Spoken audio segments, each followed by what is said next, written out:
Bueno, muy buenos días y bienvenidos a la sesión de septiembre del CEDEC.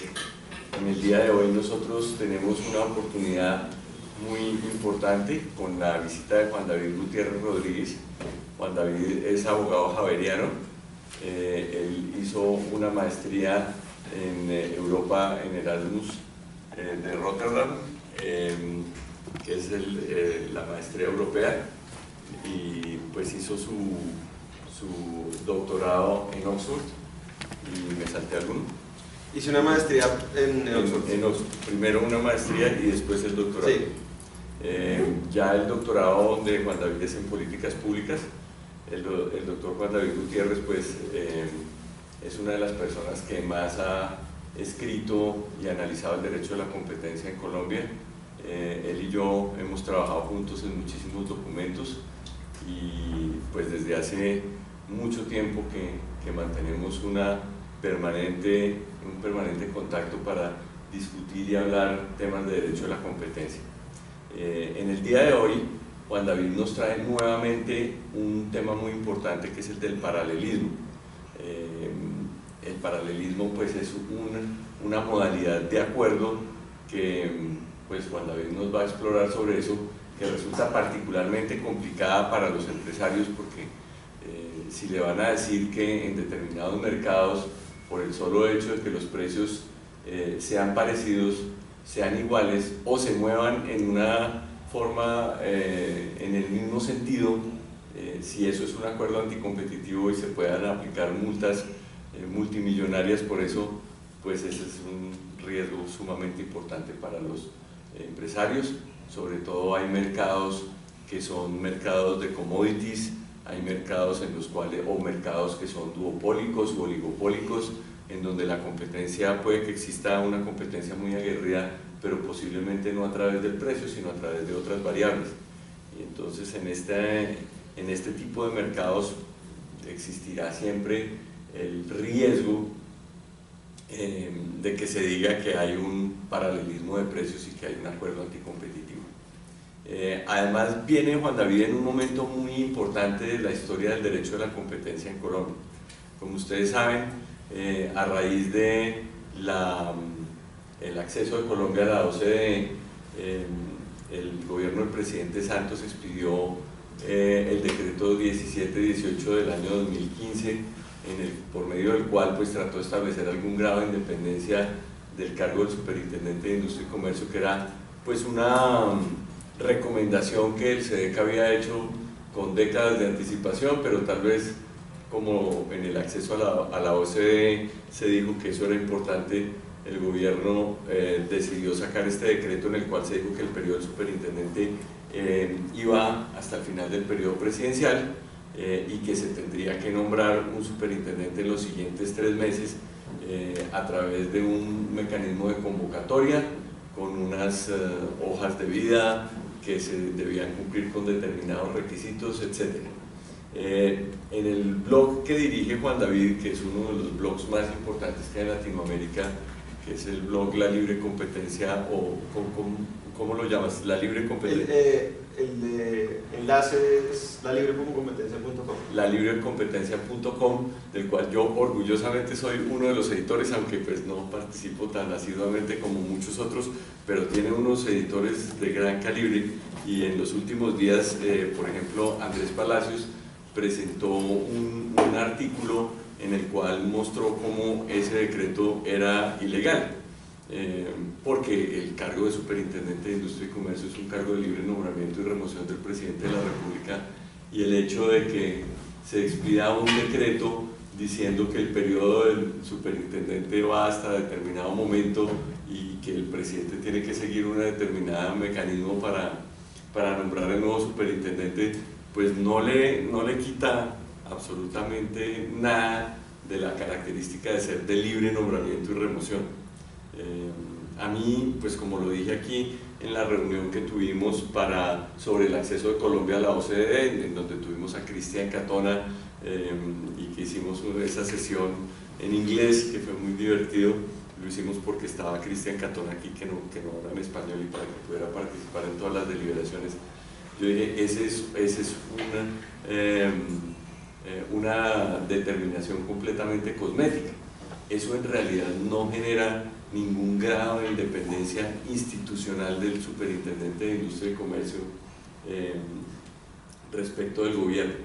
Y es que nosotros, como lo repetimos en el CEDEC como un mantra desde hace mucho tiempo, la política de libre competencia es una política estatal, pero no debe ser una política gubernamental. O sea, debe existir una independencia institucional de la autoridad de libre competencia. Y digo que viene Juan David en un momento especial por esa razón, porque pues estamos en el periodo de la recepción de las hojas de vida que cerró el viernes pasado, y ahora el presidente debe escoger de entre esas hojas de vida. Naturalmente, en nuestra opinión, desde el punto de vista del libre nombramiento y remoción, o sea, es la voluntad del presidente, no tiene que hacer ningún tipo de calificación, no tiene que motivar su decisión, no tiene que realmente tener en cuenta si la persona tiene más posgrados o menos posgrados, si tiene más trayectoria en derecho a la competencia o menos trayectoria. Realmente hasta el presente no han nombrado superintendentes de industria y comercio que tengan una trayectoria en derecho a la competencia. Como sucede muchas veces con los cargos del Estado, nombran personas que precisamente no estaban en ese sector porque son las personas que podrían tener algún grado de incompatibilidades, pues ya están, digamos, muy involucradas dentro del mismo sector, etcétera, etcétera. Pero es muy importante la oportunidad de todas maneras, porque no sé si ustedes lo pudieron ver, pero se presentaron 81 personas, ¿cierto? 82 personas presentaron su hoja de vida, o sea, el cargo de superintendente de industria y comercio, y eso sí es positivo, genera ya una inquietud dentro de las personas que quieren tener un cargo en la administración pública, que consideran que su hoja de vida tiene méritos suficientes para aspirar a ejercer esa posición y aplicar la normativa de libre competencia. Dentro de esas 82 hojas de vida hay muchísima variedad.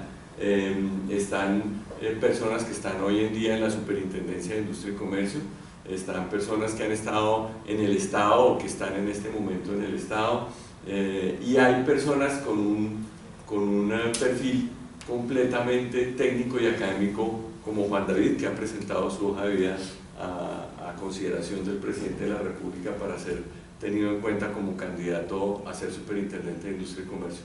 Naturalmente, para nosotros en el CEDEC, pues Juan David fue el coordinador del CEDEC durante muchos años, fue el que se inventó la página web del CEDEC y muchas otras cosas de las que hicimos en el CEDEC, así que pues para nosotros sí sería como el candidato esperado, por supuesto, pero hay muchos otros candidatos técnicos también, con hojas de vida muy atractivas, y lo importante pues es que al presidente se le presenta la posibilidad de escoger. Antiguamente pues simplemente lo que allá en el Palacio de Nariño, las hojas de vida que tuvieran a disposición, esas eran las que se iban a tener en cuenta. Hoy en día las personas han presentado su nombre para ser considerado.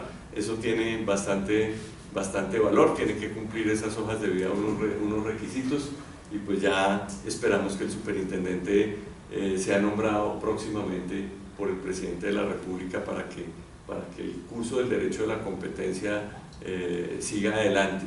Nosotros aquí en el CEDEC hemos presentado un documento que lo sacamos el 7 de agosto, lo pueden ver en nuestra página web, en donde proponemos las reformas que hay que hacerle a la Superintendencia de Industria y Comercio y al derecho de la competencia. Hemos hecho esa propuesta. Sé que Juan David también ha presentado unos puntos importantes que él considera que son los que se deberían reformar, y bueno, en el día de hoy la sesión no es para discutir sobre eso, pero no puedo dejar de mencionar que estamos en un momento muy importante. Para nosotros este es un momento en el que hay que hacer una pausa para tomar decisiones sobre el nuevo curso, pero parte de las decisiones que hay que tomar es sobre la doctrina y la interpretación de una norma muy polémica como la que tenemos nosotros en el derecho de la competencia colombiano, que es la del paralelismo consciente. Entonces, para hablarnos sobre paralelismo de precios, está aquí el doctor Juan David Gutiérrez. Juan David, bienvenido al CEDEC nuevamente. Muchas gracias. el foro es tuyo. Bueno, buenos días para todos, es un gusto estar acá. Esta es mi casa, yo me gradué de esta universidad, estudié 5 años aquí, me gradué de abogado, soy javeriano. Encima de todo, el Centro de Estudios de Derecho a la Competencia fue mi primer trabajo. En el 2003 yo empecé a trabajar en el Centro de Derecho a la Competencia, como está haciendo Paula ahora. Así que pues obviamente siempre me traerá buenos recuerdos eso, y qué chévere estar con ustedes esta mañana. También me alegra mucho ver tantos rostros nuevos, no la vieja guardia que me cae tan bien, pero que es chévere ver personas nuevas. De hecho, yo venía en el carro esta mañana y iba pensando, caramba, ¿será que sí vamos a caber en el salón? Porque si son 82 candidatos que saben de derecho de mercados, realmente el derecho de la competencia está como en furor, o el derecho de los mercados, pero bueno, de pronto se quedaron en casa viendo esto por Facebook Live y cabemos muy bien en el salón. Hoy les voy a hablar, como les contaba el doctor Miranda, de un tema que es bastante controversial, es quizás uno de los temas más complejos en el derecho de la competencia, el paralelismo consciente. Como contaba el doctor Miranda, mi historia con este concepto y con este tema no es nueva. Realmente que yo llevo unos años trabajando el tema. Mi punto de partida son 2 publicaciones y 2 investigaciones previas del año 2009 y del año 2010, en la que hice un trabajo comparativo sobre la colusión tácita o paralelismo consciente en varios países de América Latina, en 6 diferentes jurisdicciones incluyendo Colombia, y también digamos, estudié cómo funcionaba, digamos, en Estados Unidos y en la Unión Europea. No he perdido el interés ni el gusto por el tema todavía sigue dando de qué hablar y hay mucha tela por cortar, y de hecho yo les contaba que veo caras nuevas y de pronto ustedes no saben esto, pero resulta que yo ya he venido al CEDEC 2 veces a hablar de este tema, en el año 2008 y en marzo del 2015. Entonces de pronto ustedes, alguno de ustedes dirá, no, yo ya me vi esa película, ¿no? Vino a cachar otra vez el mismo cuento, 3.ª vez. Bueno, no, hoy no prometo si esto es la trilogía y hasta aquí llegó de pronto hecho para atrás como las películas de Star Wars, pero lo cierto es que esta charla no repite lo que he dicho en las anteriores, sino que más bien cojo el hilo de la última charla y vuelvo acá para contarles las nuevas reflexiones en torno al tema. Y para hablar de introducirlos en la materia, voy a hacer un ejercicio con ustedes. Ustedes saben, digamos, lo importante que es la idea de que empresas independientes tengan una conducta similar en un determinado tiempo, de tal manera que se vea una conducta, como dice su nombre, paralela, ¿verdad? Y la pregunta más grande y la pregunta que vamos a tratar en la charla de hoy es si el mero paralelismo de precios es suficiente para inferir la existencia de un acuerdo. De pronto les estoy dañando el fin de la película, pero ha habido varias providencias del Consejo de Estado en Colombia en donde la alta corte ha dicho que en efecto el mero paralelismo de precios es suficiente para inferir la existencia de un cartel. Porque cuando es demasiado parecida a la conducta, es imposible prácticamente que haya la sentencia de que no puede haber tanta coincidencia, no puede ser tanta la coincidencia, tiene que haber un cartel. Yo les traigo un ejercicio. Hay una idea básica que uno aprende cuando estudia estadística, el primer curso de estadística que uno hace, y es la idea de que la correlación entre 2 variables no implica que haya causación, es decir, que una esté causando la otra. Es decir, que en el tiempo 2 variables se muevan de manera muy similar al punto que pareciera que una está causando que la otra se mueva, literalmente un paralelismo. Que eso no equivale a que realmente haya algún tipo de relación causal entre las 2. Eso se llama, de hecho, cuando, digamos, la falacia de la correlación, cuando uno cree que por la simple correlación hay una causación. Entonces, esto que suena tan abstracto, les propongo que lo aterricemos con un par de grafiquitas. En esa gráfica les estoy mostrando 2 variables. La variable negra que ven ustedes en la gráfica proyectada es el consumo per cápita de margarina en Estados Unidos entre los años 2000 y 2009. ustedes ven que hay otra línea roja, esa es otra variable, que no les he contado cuál es. ¿Se ven paralelas? Sí, me digan duro para que los del video oigan. Sí. ¿Cierto? Muy paralelas, ¿cierto? ¿Será que tienen algo que ver la una con la otra? Estamos hablando de un periodo de casi 10 años, muy similar a la conducta, ¿verdad? La tasa de divorcios en el estado de Maine tienen nada que ver, nada que ver. Ustedes me dicen, no, eso es una coincidencia, una en un millón. Me vino acá a echar un cuento de una coincidencia en un millón. Pues vamos con otra. Vamos con otra diferente. Otra vez, dos variables. Una de las variables es la importación de crudo de Noruega a Estados Unidos entre el año 99 y el año 2009. La negra es otra variable. Un movimiento de precio como similar, o en este caso de cantidades, o de la variable que sea la segunda que no les he dicho. ¿Tendrá algo que ver? Conductores muertos en choques con trenes. Nada que ver. Nada que ver, ¿verdad? La realidad puede generar este tipo de situaciones. Y de hecho los invito a que se metan a esta página que se llama Spurious Correlations y pueden jugar y sacar millones de estas, con millones de variables, porque pasa. Entonces, ustedes, digamos, esto ni siquiera estamos hablando de 10 empresas en un mercado que se están coordinando y que están paralelas, que uno dice, uy, no, es que no puede haber otra aplicación diferente, que si esas 10 están portando parecido, tiene que haber un cartel. Un momento, aquí estamos hablando de millones de personas involucradas, no totalmente independientes, y vean que en su conducta agregada termina generando un patrón idéntico. Entonces, digamos, hold your horses, no empiecen, digamos, no saquemos conclusiones antes de tiempo, tomemos las cifras con un poquito más de frialdad. Con esto comienzo para mostrarles que no es una locura que dos variables se comporten de una manera muy similar y sin embargo no hay ninguna relación entre una y otra. Como les contaba al comienzo de la charla, mi motivación para haber hecho la tercera película de la trilogía sobre paralelismo consciente es una subregla que parece que ya hizo carrera y que se está quedando y que a mí particularmente me preocupa. Y ahí está el titular que ustedes ven de ámbito jurídico. Coincidencias de precios son prueba suficiente de acuerdo contra libre competencia. Esto es un titular del año 2015. Esta es la sentencia de junio del 2018 de uno de los casos recientes de Cementos, donde la Corte dice lo siguiente, y voy a leérselos porque me parece importante. De conformidad con los pronunciamientos antes señalados, y la sala estaba citando unos pronunciamientos anteriores, incluso del año 2006, la fijación de precios iguales o idénticos para un mismo producto en un mismo tiempo y valor, con incrementos o variaciones en los mismos periodos de tiempo y en igual proporción por parte de dos o más empresas diferentes, son coincidencias que constituyen prueba suficiente de que hubo un acuerdo que tuvo por efecto la fijación indirecta de precios del producto.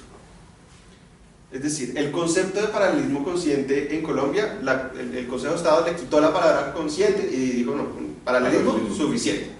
Y eso me sorprendió, no solo a mí, realmente muchos colegas de diferentes países de América Latina y de España me han contactado, me han preguntado, oiga, ¿en verdad están diciendo eso? ¿Llegaron a ese punto? Ahora nos vamos a tener que explicar en nuestros países qué está pasando porque están preguntándonos qué quiere decir, cómo uno se come eso.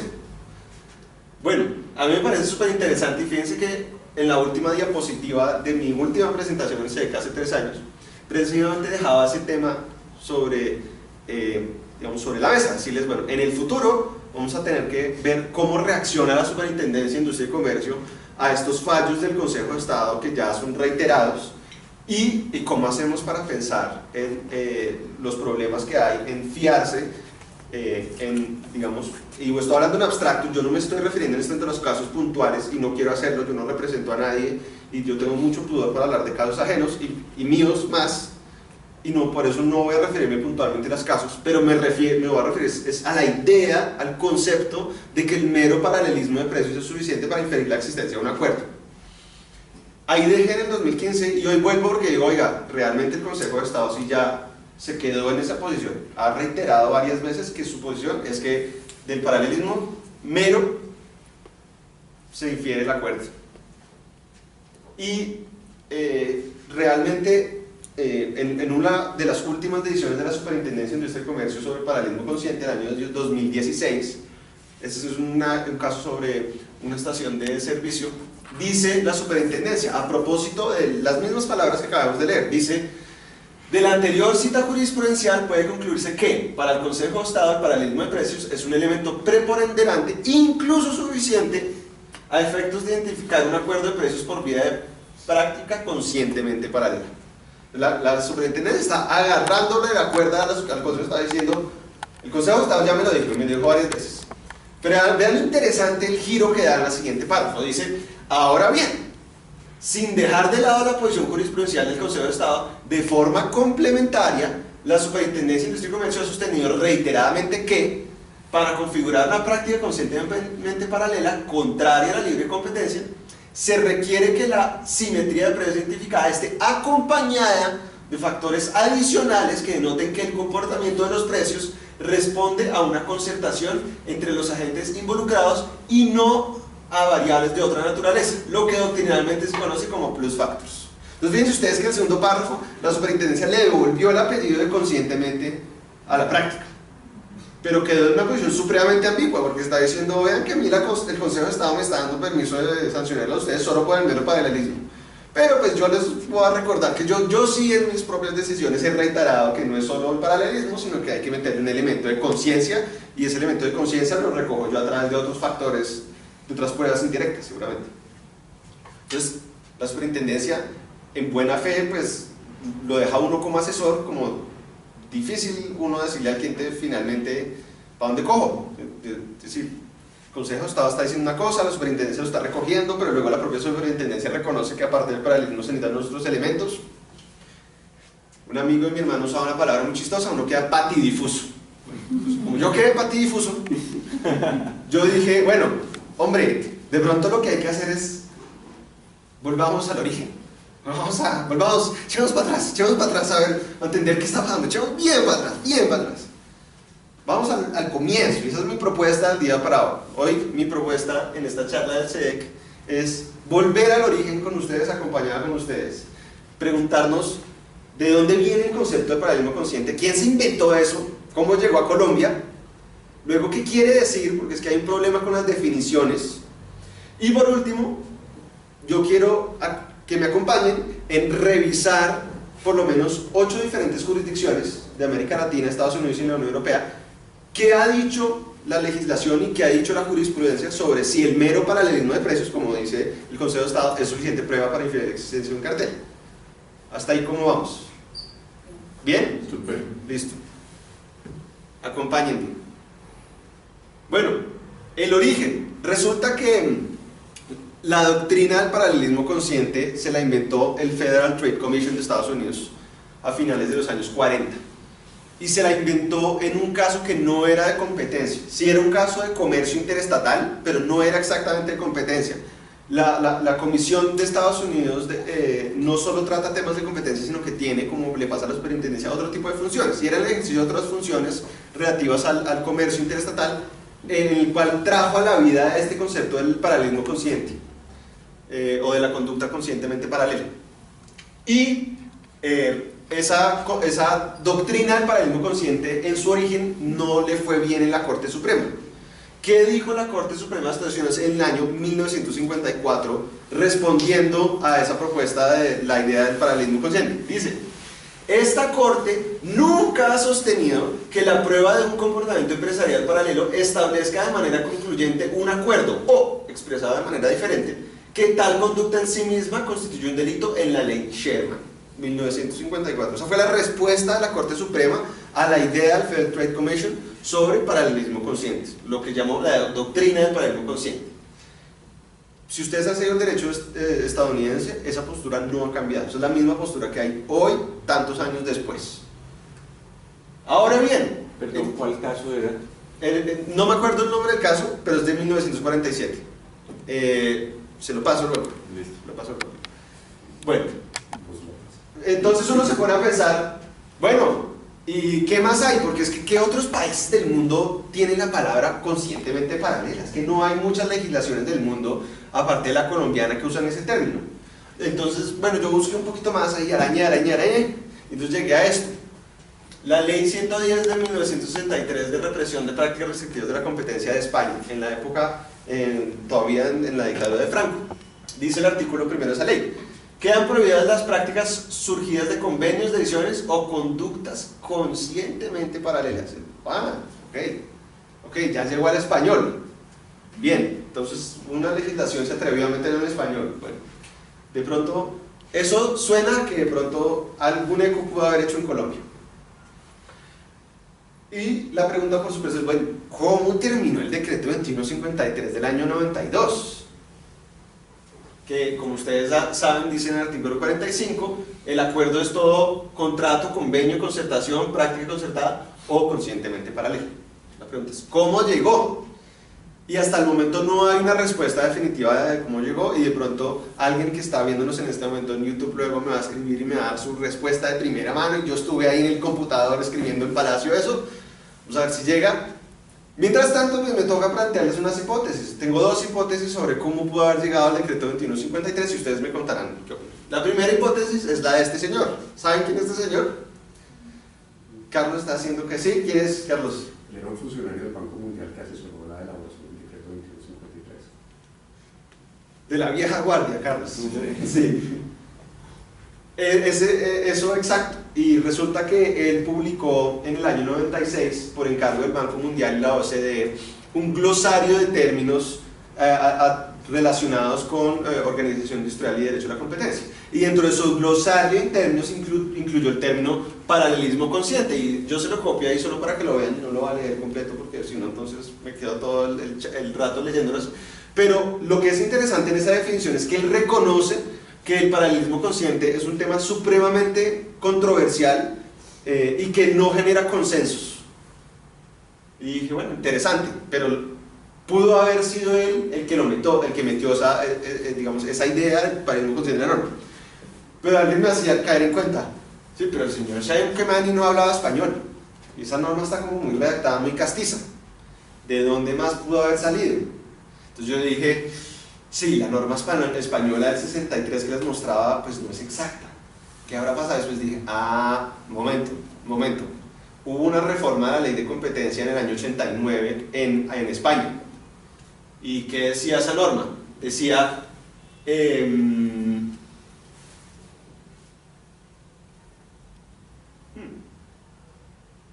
les quedé viendo el artículo. Pero el artículo primero, como quedó redactado, es un artículo que es prácticamente calcado del que tenemos hoy cuando define acuerdo. Digamos, habla de prácticas conscientemente paralelas, prácticas concertadas. Entonces, en la reforma de la ley de competencia del año 89 en España, que fue hace 3 años antes del 92, generalmente eso hace eco. De pronto a la gente acá en Colombia les llegó la idea de que en España había esta gran reforma, y si ya estaba en español, pues usemos de pronto eso. Bueno, quedó muy, o sea, la ley española tiene una reacción súper parecida al decreto 2153. No puedo ir más allá, como les dije, son dos hipótesis y alguien tendrá que llegar a falsearlas o confirmarlas con evidencia adicional. Yo no tengo más evidencia que la que les estoy contando. Pero a mí lo que sí me parece muy muy importante de agregar es, regresemos no a la ley del 89, sino a la ley del 63 en la época de Franco, y es que dijeron los abogados españoles cuando salió esa norma. ¿Qué decían? Para uno entender cómo vino y por qué a los españoles les ocurrió meter eso. De pronto alguno de ustedes ha oído del abogado español Joaquín Garrigues. Casi nadie. Entonces Joaquín Garrigues en el año 64 escribió un libro sobre defensa de la competencia en el que comentaba la reforma, digamos, la ley de competencia del 63, y decía lo siguiente: el Tratado de Roma destacaba el origen convencional de estas prácticas colusorias cuando hablaba de acuerdos, decisiones y prácticas concertadas, trilogía caracterizada por el elemento de la consensualidad. Pero la ley española ha venido a quebrar la lógica del sistema, quizá por el deseo de no copiar o de no traducir literalmente. En lugar de hablar de prácticas concertadas, habla de conductas conscientemente paralelas. Entonces fíjense ustedes que el origen en España ni siquiera está tan claro, o sea, es como la Unión Europea estaba hablando en términos de prácticas concertadas y los españoles, una traducción libre, en vez de poner prácticas concertadas, ponen prácticas conscientemente paralelas. Y dice Garrigues en el año 64: ¿Qué es esto de las conductas conscientemente paralelas? El simple hecho del paralelismo consciente entre dos conductas no significa más que una actuación similar, una finalidad similar o idéntica en la actuación de dos empresas, pero no supone acuerdo alguno entre ellas. Si basta con que haya conductas que sean conscientemente paralelas entre dos empresas, sin que haya mediado entre ellas ningún acuerdo en perjuicio de un tercero, la postura de ley resulta un tanto excesiva porque permite condenar conductas que no se proponen en modo alguno atentar a la libre competencia, sino, a veces, resolver problemas de la economía interna de las empresas. Y luego él da un ejemplo de qué pasa si un costo que es preponderante en una industria aumenta súbitamente. Todos seguramente tendrán que reaccionar a ese aumento del costo si es parte de su estructura de costos fundamental. Y después este investigador español dice, reflexionando a raíz de estas citas de Garrigues y cómo se ha aplicado hoy a la fecha la idea del paralelismo consciente en España, y dice lo siguiente: en contraste con esta claridad conceptual de Garrigues, tanto la práctica del extinto tribunal como la jurisprudencia de la Audiencia Nacional han sido en ocasiones ambiguos a la hora de interpretar la noción de práctica consciente paralela, noción que, curiosamente, hasta donde nosotros sabemos, nunca ha sido realmente aplicada por las autoridades españolas. Las autoridades españolas realmente se quedaron con el término prácticas concertadas, que es el que hizo carrera en la Unión Europea.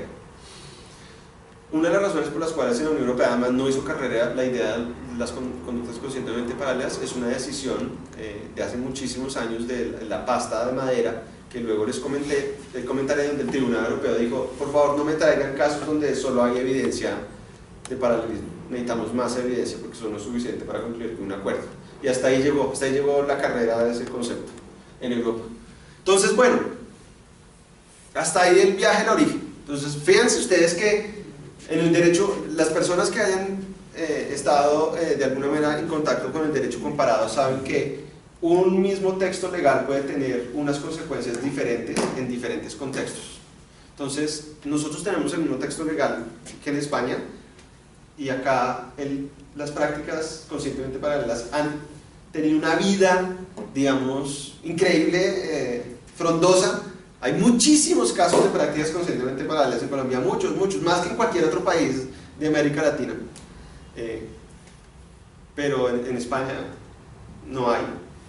Y luego vamos a ver que las demás legislaciones de América Latina no definen o no incluyen como tipo de acuerdo el paralelismo consciente. Solo había una legislación, que luego les contaré, que es la legislación chilena, que hablaba de colusión tácita, y en el 2016 modificaron la norma y sacaron la alusión a la colusión tácita, seguramente también como producto de las decisiones de la Corte Suprema de Justicia de Chile, que también, como pasó en Europa, dijo: yo necesito más elementos de pruebas distintos del mero paralelismo. Entonces nos quedamos con un concepto, y yo no estoy juzgando que eso sea bueno o sea malo. En este momento yo lo único que estoy diciendo es: ojo, tenemos el origen de un concepto que trasplantamos de otro lugar. En otros lugares ese concepto ha tenido una vida supremamente limitada y restringida, porque, para decirle muy francamente y muy directamente, puede generar muchos falsos positivos, y por eso hay que cogerlo con mucho cuidado. Pero en cambio acá pues ha tenido, como yo les decía, una vida muy frondosa en muchísimos casos. Y eso me lleva al tema de las definiciones, porque hace poco precisamente el doctor Gabriel Ibarra publicaba una columna titulada algo así como el farragoso concepto del paralelismo consciente, una cosa así. Lo primero que él decía es que la definición ni siquiera está clara, porque en Estados Unidos dicen que es esto y luego es aquello y no se sabe.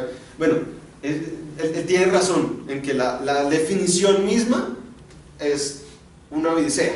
Entonces yo quiero ponerme de acuerdo con ustedes sobre qué vamos a entender sobre el paralelismo consciente y colusión tácita de aquí en adelante, para que luego no haya equívocos y todos estemos hablando de lo mismo.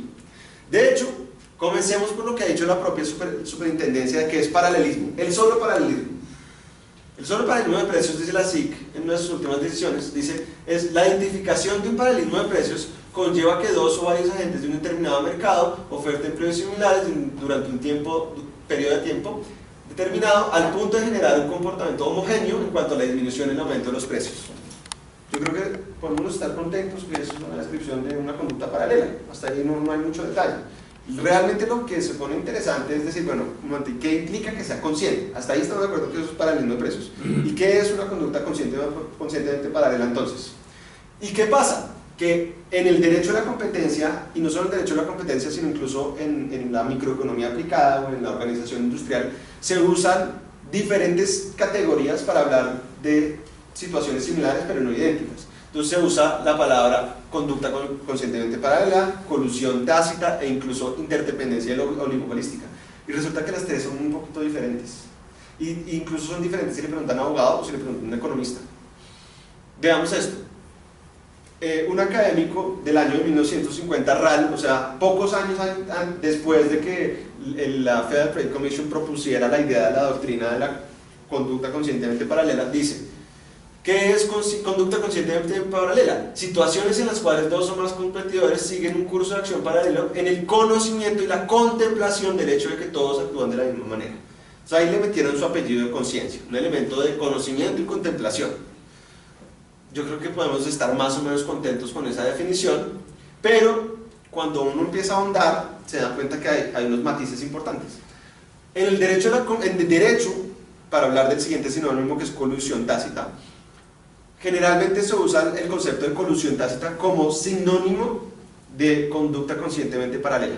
Pero luego, si ustedes van a la literatura económica que ha estudiado el tema, digamos, de interdependencia de los oligopolios, cuando ellos hablan de colusión tácita, para ser muy precisos, quiere decir otra cosa. Dice, en economía todo tiene otro significado.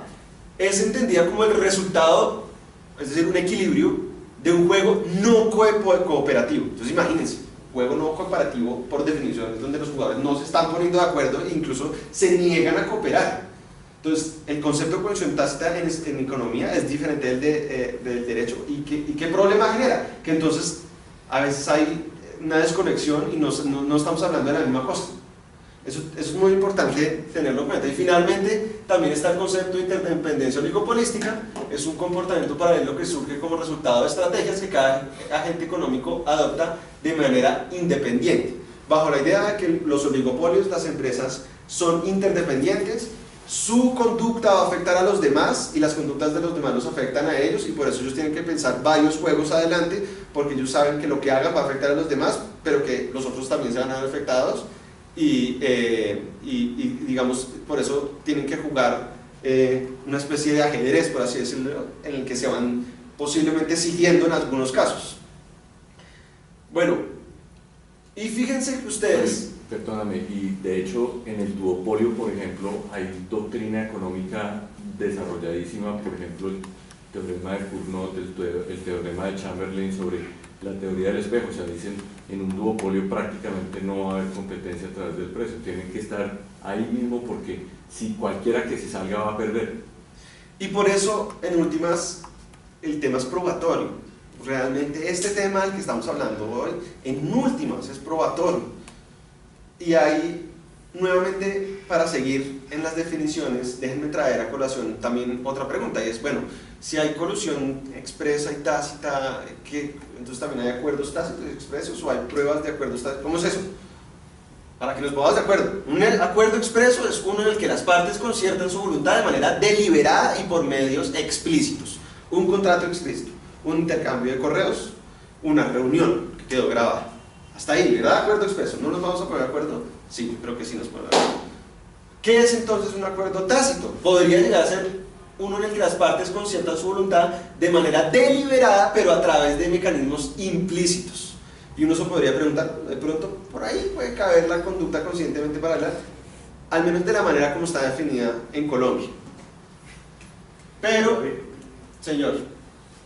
Pero sobre todo ese punto del acuerdo tácito, el que en Europa siguió la línea más de abuso de posición dominante colectiva, no ni siquiera acuerdos específicos. Sí, de acuerdo. Y ya vamos a ver por qué. Porque hubo una sentencia que los paró en seco.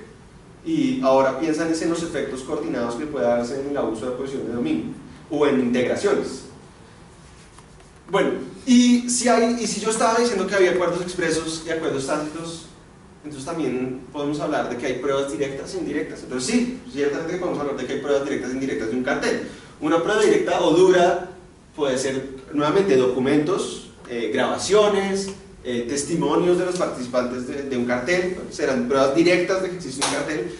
¿Y yo cómo hago para probar indirectamente un cartel si no tengo todo eso? Que muchas veces pues, no es fácil encontrar esa evidencia, pero están las pruebas indirectas o circunstanciales, de diferentes tipos. Comunicacionales, como cuando se encuentran registros de comunicaciones. No sé qué hablaron, pero sé que se comunicaron. No sé de qué hablaron cuando se reunieron, pero hay unas reuniones periódicas una vez a la semana en un hotel y tengo el registro de que se están reuniendo todas las semanas en un hotel. No sé de qué están hablando, pero es porque se están reuniendo competidores todas las semanas en un hotel y no es imaginemos el marco de un gremio, donde hay una legitimidad para sentarse juntos.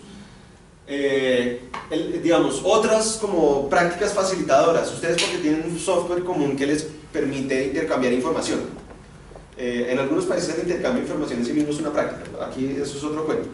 Entonces fíjense que estas son pruebas indirectas y generalmente en la jurisprudencia de muchas de las jurisdicciones en donde hay derecho a la competencia por muchas décadas, se ha entendido que pues, una sola prueba indirecta no es suficiente. Realmente necesitamos es acumular de manera integral las pruebas indirectas, si no tenemos las directas, para poder inferir la existencia de un acuerdo. Y ciertamente que algunas jurisdicciones consideran que el paralelismo de precios es una de esas pruebas indirectas. No suficiente, pero que permite empezar a trabajar un caso. Entonces, todo esto era para que nos pusiéramos de acuerdo en unas definiciones, porque ahora en adelante sí vamos a hablar de lo sustancial y evitamos así los equívocos. Ya nos pusimos de acuerdo qué quiere decir cada cosa. Entonces, ustedes si se acuerdan, mi charla se llamaba la práctica conscientemente paralela como acuerdo o como evidencia indirecta de un cartel. Y voy a dividir entonces en dos lo que me resta de la presentación. Una parte para mirar cómo digamos, algunas legislaciones han tipificado o no han tipificado el paralelismo consciente como una forma de acuerdo. Y luego, aquellas jurisdicciones que han optado por considerarlo una prueba indirecta, cómo se han referido y cómo lo han establecido en sus normas o cómo se han referido a ello en la jurisprudencia. Con eso nosotros por lo menos fuimos al origen, al concepto, y luego nos regresamos del pasado al futuro y estamos viendo, bueno, qué hay en el mundo, cómo tratan un número de jurisdicciones representativas este tema. Entonces, arranquemos. Y les digo de una vez cuáles son los principales hallazgos. En ninguna de las jurisdicciones estudiadas, y ya van a ver cuáles estudié, las legislaciones o las autoridades de la competencia han establecido que el paralelismo de precios por sí mismo constituye un acuerdo anticompetitivo. De hecho, hay un informe de la OECD que recoge 31 reportes de autoridades de la competencia que dice lo siguiente: a lo largo de los años, los tribunales, las autoridades de competencia y los expertos en competencia han llegado a aceptar que el paralelismo consciente, que no implica nada más que precios idénticos u otras conductas paralelas derivadas de la observación y reacción independiente de los rivales en el mercado, no es ilegal. Vamos a donde se inventaron la conducta, en Estados Unidos. Ustedes saben que la ley Sherman no habla de paralelismo consciente. Esto es un tema que ha hecho carreras jurisprudencialmente. ¿Y qué ha dicho la Corte Suprema de Justicia? Yo ya les pedí esta sentencia del año 54, donde claramente la Corte dice el mero paralelismo nunca lo hemos aceptado como suficiente o concluyente para un acuerdo anticompetitivo.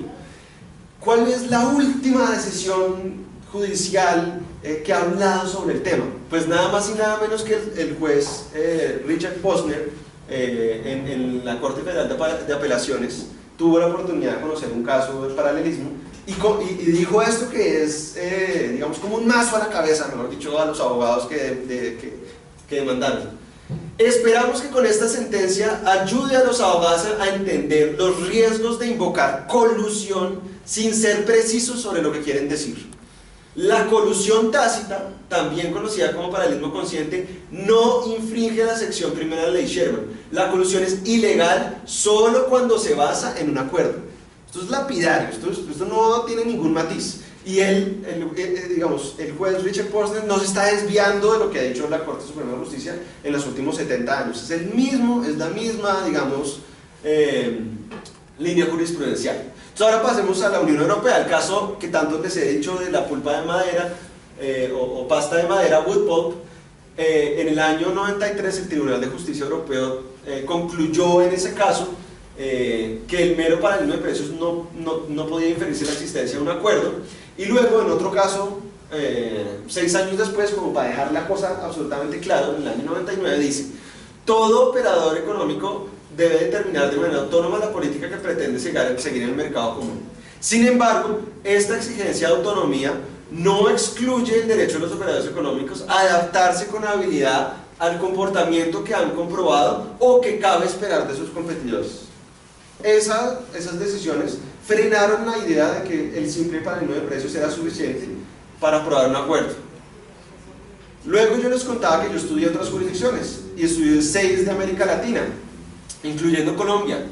¿Qué conclusiones principales salgo de la tipicidad del paradigma consciente en esas jurisdicciones de América Latina? Uno, primero, las normas son similares en cuanto a la tipificación de acuerdos anticompetitivos. Es una definición amplia, no es sujeta a legalismos legales o jurídicos o formales. Bueno, eso está bien, eso es normal. Solo en Colombia la legislación menciona explícitamente el paralelismo como consciente como forma de acuerdo. No hay nadie más. Y como les contaba, en Chile tenían, por una reforma del año 2003, la inclusión del concepto de acuerdo tácito. Pero esa norma les duró exactamente 13 años, porque en 2016 la reformaron y sacaron, digamos, la alusión al acuerdo tácito. Entonces se quedó Colombia absolutamente sola en usar el concepto de paralelismo consciente como forma de acuerdo. Y aunque hay, digamos, matices en la manera en cómo las autoridades y las cortes han entendido este concepto, ninguna ha llegado a la conclusión, salvo el Consejo de Estado que ya estábamos viendo, de que el mero paralelismo de precios es suficiente para un acuerdo. Ninguna de las jurisdicciones estudiadas. Y les voy a dar más ejemplos. Les voy a dar un ejemplo de Chile más o menos reciente, una sentencia de la Corte Suprema del año 2012, que dice: emprendiendo la búsqueda de esos fundamentos económicos sobre cuándo hay un cartel y cuándo no hay un cartel y por qué se forma un cartel, es imperativo reseñar que de acuerdo a la teoría general económica surgen los siguientes conceptos y enunciados generales. No constituye una infracción al derecho de la competencia la denominada conducta paralelismo consciente por estructura de mercado. Y luego agrega una cita de un académico: la interdependencia logopolística constituye una interesante defensa, puesto que aquella no resulta en sí misma constitutiva de ilícito contra la libre competencia. Entonces vean ustedes que en Chile no lo ven como parte del tipo, digamos, como una manera de entender un acuerdo anticompetitivo. Fíjense que incluso la Superintendencia de Industria y Comercio, aparte de recoger la sentencia del Consejo de Estado, pues también lo ha dicho. Vean qué dice en la última decisión del 2016. Se encuentra decantado para esta superintendencia que el paralelismo consciente se integra por 2 elementos: el paralelismo y el elemento consciente. Me salto una parte de la cita. En otras palabras, frente a la ausencia de uno de estos elementos, se descartaría el paralelismo consciente, entendido como una conducta contraria al régimen de libre competencia. Entonces, vean ustedes que ni siquiera la Superintendencia de Industria y Comercio, con esas decisiones del Consejo de Estado, agarró la idea realmente. Ellos siguen con su tema de que sí hay que probar el elemento consciente y que se necesitan pruebas adicionales. Luego, ¿qué dice este informe de la OECD con la contribución de tantas autoridades de la competencia sobre la prueba de carteles a través de vías indirectas? Dice: no se puede encontrar responsabilidad cuando las empresas se comunican puramente en forma de acción de mercado, o cuando las empresas se comunican pero no desarrollan algún compromiso consciente de un esquema común. Es una conclusión después de leer los 21 informes de las autoridades de competencia del mundo sobre este tema. Bueno, yo creo que aquí nos podemos poner de acuerdo que Colombia realmente es una gran excepción en cuanto a incluir el paralelismo consciente como una forma de acuerdo. Pero ¿qué pasa? Que, como les decía, al final esto es un tema realmente probatorio, y por eso vale la pena entonces hacerse la pregunta de, bueno, ¿y qué pasa si tomamos el paralelismo de precios, incluso el consciente, si quieren poner el apellido, como realmente una prueba indirecta que pueda ser parte de un acervo probatorio y que yo pueda concluir que ahí hay un cartel? Y veamos qué dicen otros países sobre eso, en los mismos en los que estudiamos. Entonces, para concluir, y yo siempre les daño la película y ahí voto el spoiler, y el spoiler es que prevalece la opinión de las autoridades de la competencia que las meras conductas paralelas no son prueba suficiente para inferir la existencia de un acuerdo anticompetitivo. Y voy a usar nuevamente el reporte de la OECD para contarles qué concluye ese reporte. Dice, de manera consistente con la teoría económica, una larga línea de jurisprudencia ha reconocido que la evidencia de una conducta paralela, como el aumento simultáneo de precios por parte de los rivales, por sí solo no es prueba suficiente de un acuerdo de cartel. De haber evidencia adicional que tiende a probar la existencia de un acuerdo ilegal según lo requerido por las normas de pruebas aplicables. Debe haber. Y pues ya que estamos aquí, tenemos tiempo y esto está, ustedes han puesto atención, pues veamos más ejemplos, porque de pronto ustedes me dicen, bueno, de pronto usted sacó esa cita ahí extrapolada y quería decir otra vaina. Bueno, pues vamos a las sentencias, entonces leamos unas sentencias. ¿Qué dice en Estados Unidos? Desde el año 1952 en Estados Unidos se empezó a desarrollar la idea del paralelismo plus, y es, si usted me va a traer un caso en el que hay paralelismo de precios, para el estándar de prueba que yo le voy a pedir es uno en donde tiene que probarme otros elementos adicionales, por eso se llama factores plus. Y esa evidencia adicional puede consistir en un historial de colusión previa, pruebas de comunicaciones en reuniones entre los supuestos cartelistas, un radical cambio respecto de conductas comerciales anteriores, bueno, y hay una larga lista de factores plus que yo no voy a citar. La única razón por la que se lo estoy contando es para que vean que en Estados Unidos el paralelismo es considerado como una prueba no suficiente para existir un cartel y que requiere de otra evidencia circunstancial para poder llegar a que un juez decida que una conducta efectivamente correspondía a un cartel. Y luego saltemos al otro lado del charco, vamos a la Unión Europea, la famosa decisión de la pulpa de madera. La Unión Europea concluyó: al determinar el valor probatorio de estos diferentes factores, debe observarse la conducta paralela no puede considerarse como una prueba de concertación, a menos de que la concertación constituya la única explicación plausible para dicha conducta. ¿Eso qué quiere decir? Que no es suficiente con decir, uy, eso está como exacto, se está comportando como igual, ya no puede haber más explicaciones para que, distinta que se... No, empieza a descartar otras hipótesis, empieza a mostrar por qué es que realmente no puede haber más hipótesis. En América Latina, ¿qué ha pasado? En las legislaciones de dos jurisdicciones, de Panamá y México, se alude al paralelismo como un indicio de un posible acuerdo anticompetitivo. Entonces, fíjense que hay dos países de América Latina que sí hablan de paralelismo, no como una forma de acuerdo, sino como un indicio. Y es un indicio entre muchos que tendría que haber para concluir que hay un cartel. Y el estándar de prueba en esas jurisdicciones ha sido alto, en el sentido de que si no se cuenta con pruebas directas, pues tendrá que traer un buen cúmulo de pruebas indirectas para yo concluir que un cartel. Si bien el estándar de prueba no es absolutamente homogéneo en las diferentes jurisdicciones, y bueno, finalmente les conté cuáles había estudiado: Argentina, Brasil, Chile, Colombia, Panamá. En esas tablas que ustedes ven ahí, los voy a dejar ver por un segundo, lo que hago es contar cuáles son los argumentos o las pruebas que admitieron las autoridades de competencia en América Latina para cerrar investigaciones donde había un paralelismo de precios. Y ustedes van a ver que pues realmente hay muchas razones por las que las autoridades concluyen: no, cerremos este caso, o la conducta no era suficientemente paralela, o existe otra explicación plausible diferente a la colusión, o realmente no encontraron que hubiera motivación para la acción colectiva, o sea, no tenía sentido esa acción colectiva. Había una dinámica competitiva en el mercado. Entonces, si por ejemplo la autoridad hace un benchmark de los precios, imaginemos de la gasolina, y lo compara con los precios de gasolina en otros lugares, en otras ciudades o en otros barrios, si es un tema de paralelismo entre estaciones de servicio, y luego incluso lo compara a nivel internacional, cuáles son los precios y cuáles son los márgenes en otros países, se dice, no, realmente en Colombia el precio no está alto. O sea, de hecho, podemos ver otros indicadores de que hay competencia, y es que las participaciones de mercado están fluctuando. Si las participaciones de mercado están fluctuando, es muy difícil que haya un acuerdo. Realmente es lo contrario, seguramente se están quitando clientes o están creciendo la torta y los otros no están pudiendo. Fíjense que hay otras razones que puede considerar la superintendencia o la autoridad de competencia del país para encontrar que el paralelismo no era suficiente. Y luego, ¿cuál es el estándar de prueba adoptado por las autoridades? Es decir, ¿qué cúmulo de pruebas piden las autoridades? Y fíjense ustedes que en los diferentes países de América Latina pues hay diferentes estándares de prueba, como pasa, como es normal, no sería raro, pero fíjense que ciertamente el punto 1, que es la conducta que es paralela, no es suficiente en ningún país de todos los que ustedes están viendo ahí para concluir que esa prueba indirecta permite inferir la existencia de un acuerdo anticompetitivo.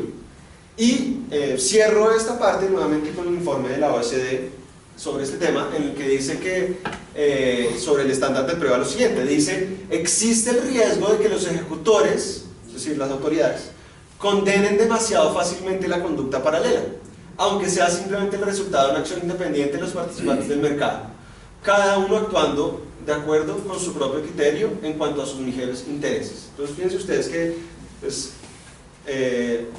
realmente lo que estamos diciendo en últimas es: todas las empresas tienen que fijar autónomamente su política de precios y su política comercial, pero tenemos que tener mucho cuidado de juzgar a las empresas si externamente se ven que se están comportando idénticamente, pero no tengo pruebas adicionales para concluir que existe un cartel. Yo les decía previamente que yo no me estoy refiriendo a los casos en Colombia por una razón principal, es que hoy yo quería realmente concentrarme en la idea de que el mero paralelismo es suficiente para inferir un acuerdo, y que me parece que realmente ya es una desviación grande respecto de lo que se ve en otras jurisdicciones respecto a la propia teoría económica.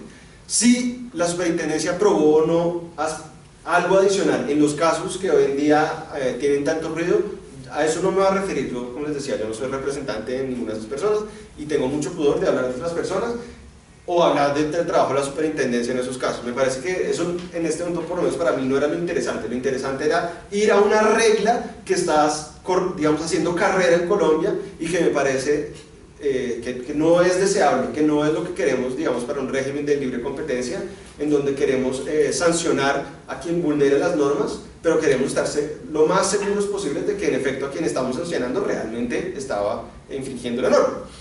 Y para terminar, y con esto concluyo mis conclusiones, 3 a manera de píldora, por así decirlo. Primero, es evidente que el mero paralelismo de precios no es ilegal. No es ilegal en Estados Unidos, no es ilegal en Europa, no es ilegal en las jurisdicciones que estudiamos. El único tribunal que yo he visto que en más de 2 decisiones ha dicho eso es el Consejo de Estado colombiano. Segundo, en cuanto al estándar de prueba, hay un elemento común en las jurisdicciones, y es que las jurisdicciones estudiadas y las del reporte, las 21 jurisdicciones del reporte de la OECD, ninguna considera que el paralelismo de precios es prueba suficiente. Si ya entramos al tema del estándar de la prueba, necesitamos muchas más pruebas que el paralelismo de precios.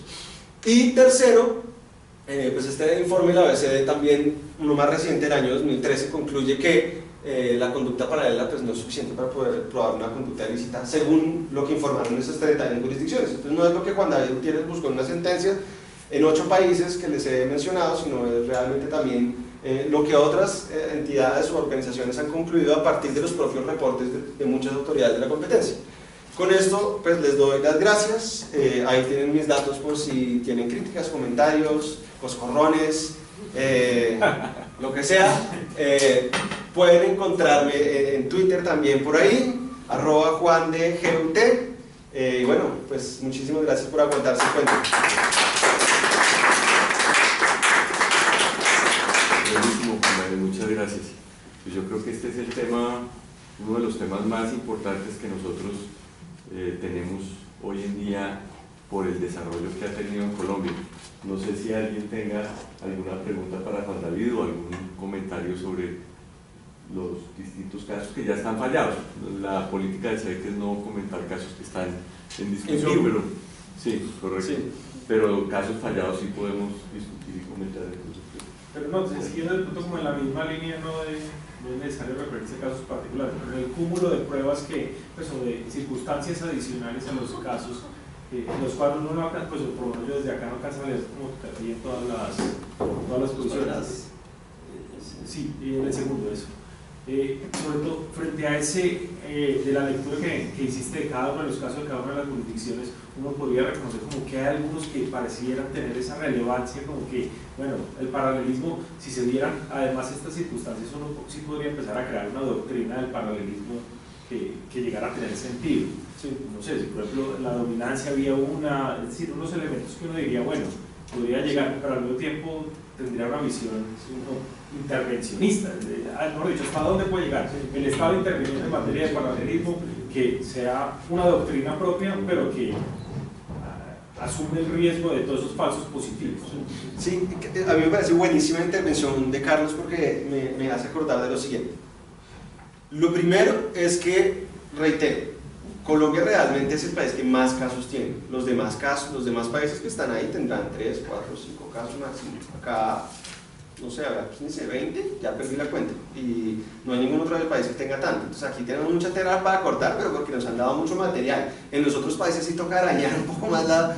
Pero ¿eso qué demuestra? Eso demuestra que la autoridad de competencia sanciona con base en un criterio que no es el más sólido para todas las demás jurisdicciones. Eso lo dijo el doctor Miranda. Yo voy a coger ese piano y lo voy a poner en otros términos. Y es, en últimos, esto también tiene que ver con cuál es nuestra política de competencia. Una autoridad de la competencia tiene que tener prioridades, tiene que ser capaz de priorizar. ¿Ustedes saben cuántas denuncias interpone o recibe al año la Superintendencia de Prácticas Restrictivas? ¿Un número? ¿No tiene un número? Más de 100. No, pero fue mucho más. 600. ¿Cuántas tramita al año? Métanse a mi blog y ahí encontrarán la respuesta. Entonces, realmente, ¿eso qué nos indica? Que realmente la superintendencia tiene realmente un mapa enorme por explorar y no tiene otra opción que priorizar. Y algún elemento de priorización tendrán. Yo no tengo claro porque no he trabajado en la superintendencia desafortunadamente y nunca he visto que explícitamente haya unos criterios como por ejemplo si hay en otros países, en México, en República Dominicana, para no ir como a las jurisdicciones que ustedes me digan que es Dinamarca y no con Dinamarca, México, República Dominicana, tienen, digamos, una política de qué tipo de casos están interesados, los que afecten más el bolsillo de los consumidores, los que tengan un impacto más grande, los que se vean más problemáticos. Aquí no estoy muy seguro cuál es ese criterio. Entonces, la pregunta es, ¿será que la superintendencia debería seguir litigando casos del paralelismo consciente que son tan complejos, que hay un riesgo tan alto de falsos positivos? O si debería preocuparse por seguir fortaleciendo el programa de delación, de protegerlo de todos estos, digamos, voy a usar una palabra que usa mi mamá, de las troneras que se están abriendo unas troneras salvajes en el tema de delación, y es una herramienta muy importante en Colombia y en los demás países del mundo. Entonces la pregunta es, ¿cuál es la política de competencia? ¿Cómo vamos a priorizar qué mercados investigamos y qué investigaciones ameritan a partir de las pruebas que puedo recoger? Y por eso yo en varios momentos de la conferencia repetí, vean, para mí realmente esto es un problema probatorio. Si la superintendencia durante los primeros casos que tuvo a finales de los 90 se agarró del paralelismo de precios, seguramente era porque en esa época de pronto no era tan fácil conseguir pruebas directas y empezó, digamos, por ese camino. Hoy en día la superintendencia tiene muchas más herramientas forenses y de toda naturaleza. ¿Por qué mejor?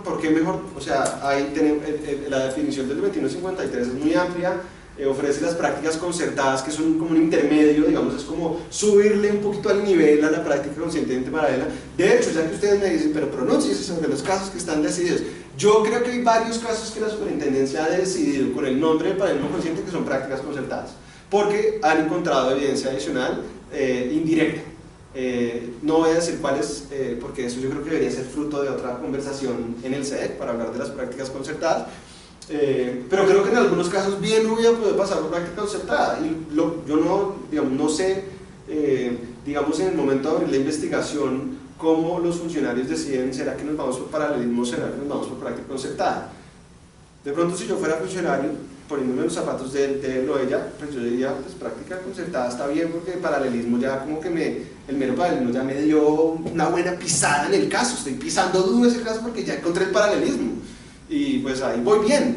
Y de pronto si yo me la juego por práctica concertada o por incluso un acuerdo directo y puro, pues para abrir la investigación y formular el pliego de cargos, ya tengo que tener unas pruebas bien contundentes que de pronto al inicio no tienen. Puede ser. Ahora, y ya le doy la palabra a Carlos, pues en Chile tomaron la decisión de eliminar la palabra colusión tácita, pero lo hicieron yo creo que también soportados, como les decía, en las decisiones de la Corte Suprema de Justicia, que ha puesto un estándar de prueba muy alto. Ustedes, la mayoría de ustedes deben saber que Chile es muy especial porque tiene una Fiscalía Nacional Económica, tiene un proceso judicial, tiene un tribunal especializado en derecho a la competencia. Entonces ustedes imaginarán, las decisiones que salen de ahí no son cualquier cosa, son decisiones que uno espera de un nivel alto. Y aún así la Corte Suprema varias veces casó las sentencias del tribunal y dijo, no señor, solo con paralelismo esas pruebas indiciarias no es suficiente, necesita usted construir un caso mucho más integral. Y ya digamos, la Fiscalía Nacional Económica dijo ya no más de estos casos, e incluso entonces ya eliminaron el concepto de colusión tácita. Sí, pues, primero que todo, felicitaciones, como siempre, sus conferencias muy buenas. Gracias. Mira, hay un tema que a mí me llama la atención y yo quiero resaltar las decisiones europeas del caso de la pulpa de madera, porque ahí yo creo que se fueron a la médula del asunto. Sí. Y es un competidor que ve que hay baja competencia, ¿se puede aprovechar de eso o tiene que tener una conducta activa y ser agresivo en su competencia? Y la respuesta es, se puede aprovechar de esa situación. La palabra, pues las traducciones varían. En algunas veces uno dice puede aprovecharse hábilmente, otras veces dice puede aprovecharse inteligentemente, sí, incluso si sus resultados no son los de un escenario de la máxima competencia. Sí. Adaptarse inteligentemente. Adaptarse inteligentemente. Y eso lo siguen repitiendo a fecha de hoy, sí, que es lo importante. El concepto no ha perdido vigencia. Entonces, que es una pregunta que yo a veces hago mucho en clases. Si usted ve que su competidor sube los precios, ¿usted qué hace? Por ahí escuché subirlos. Otras personas dirían bajarlos, me está haciendo un favor, mantenerme igual. Bueno, si yo los subo también, me estoy aprovechando inteligentemente de esa situación. Y eso no constituye acuerdo. Y tal vez la esencia, como se comenta en las decisiones, dice, mire, cuando se leen las normas europeas, el primer mandato es una prohibición de acuerdos. Y eso lleva un mensaje, y es que las conductas competitivas son conductas individuales. Cuando son arregladas con otra persona, se pierde el concepto de individualidad. A mí me parece muy llamativa la imagen que usted tiene en su blog, Juan David, y es la de una persona corriendo y ganando con la línea de la meta. Es que si uno va en una carrera y se agarra con otra persona, pues no está compitiendo. Entonces, ese es un punto que deberíamos resaltar mucho en Colombia, y es el hecho de que una empresa vea una situación de baja competencia y se aproveche de eso, porque le queda más fácil, porque la competencia es dura y es más fácil ir suave, eso no es sancionable. El segundo punto que a mí me parece que se está volviendo muy problemático y que realmente sí sería bueno un cambio en el Consejo de Estado es el manejo del paralelismo consciente más los indicios. La Corte Suprema de Justicia, por ejemplo, en materia de simulación de contratos, pues estableció unos parámetros muy altos sobre la consistencia de las pruebas. Aquí a mí me parece que algunas decisiones de la superintendencia están acudiendo a lo que llaman los plus factors, con un tema muy grave, y es que uno de los elementos es la comunicación entre los cartelistas. Y eso es importante, entre los cartelistas, no entre algunos cartelistas. Entonces, se le imputa una conducta a 6 agentes del mercado y se presentan comunicaciones entre A y B y entre C y D. Pero uno no puede suponer que porque hay una comunicación entre A y B y otra comunicación separada entre C y D, quiere decir que A, B, C y D se comunicaron todos entre ellos. Y ese es uno de los errores graves. Si uno le aplicara los criterios estrictos que hay en materia de simulación, eso no pasaría. Yo creo que, pues obviamente hay que hacer un llamado de atención, sobre todo al Consejo de Estado. Y entender que así como hay agentes del mercado que inteligentemente se adaptan a las circunstancias de baja competencia, la autoridad de competencia se adaptó al hecho de que su criterio de control es muy bajito, muy bajito.